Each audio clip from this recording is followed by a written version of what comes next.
کوئی پولیٹیشین نہیں آتا یہ کہہ کے کہ میں غریبوں کا دشمن ہوں. سارے کہتے ہیں میں غریبوں کی مدد کرنے آ رہا ہوں, لیکن کوئی کرتے ہیں کوئی نہیں کرتے.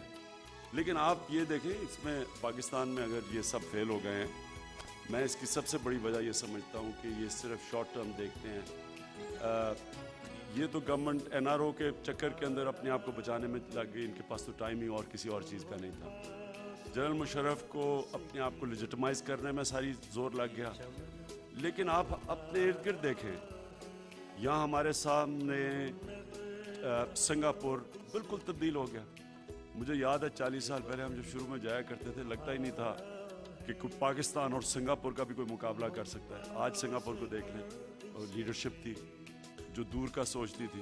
پھر ملیشیا مہاتر کا دیکھ لیں, سارا چینج کر دیا ملیشیا. اس نے 500 سے $9,000 پر کیپٹا چلی گئی.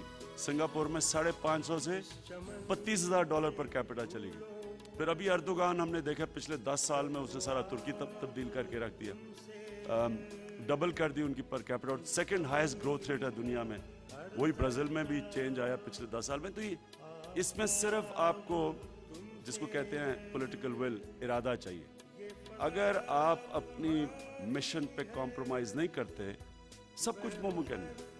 لیکن اگر آپ مصلحتوں میں پڑ جاتے ہیں اور آپ سارا وقت جو بڑی اب 80 وزیر اگر آپ کے ہوں, آپ گورننس کیسے کر سکتے ہیں؟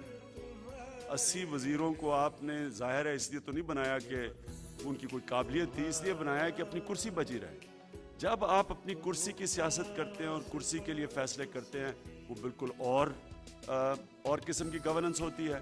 اور جب آپ اپنی ایک ویژن لے کے آتے ہیں اور اس کے اوپر کمپرومائز نہیں کرتے, ہم نے دیکھا وہ پھر یہی ملیشیا, سنگاپور اور ترکی میں ایک انقلابی تبدیلی بھی آ گئی ہے. صرف ایک بڑی امپورٹنٹ بات آپ نے کی کہ سب سے بڑی بات یہ آپ نے کہا نا کہ مشرف فیل ہوگا یا نہیں, جب عوام آپ کے ساتھ کھڑی ہو جاتی ہے اور عوام کو آپ کے اوپر پورا اعتماد ہوتا ہے کہ وہ آپ جو کہہ رہے ہیں وہ کریں گے اور آپ کے اوپر ٹرسٹ کرتی ہے, پھر کوئی چیز ناممکن نہیں ہے. یہ جو ابھی اصل میں ایک بڑی اچھی یہاں سجیشن آ رہی تھی کنزرویشن کی, یہ سب سے امپورٹنٹ چیز ہے کہ اگر آپ لوگوں کو موٹیویٹ کریں کہ بجلی کنزرو کریں, اس میں اگر آپ لوگوں کو گائیڈ لائنز دے دیں, اس کے کئی طریقے ہیں, تو یہ تو آپ ایک دن میں ہی فرق اب پڑ جائے گا. اگر لوگوں کو آپ موبلائز کر لیں تو 1 مہینے کے اندر آپ کو ایک دم بجلی بچ جائے گی,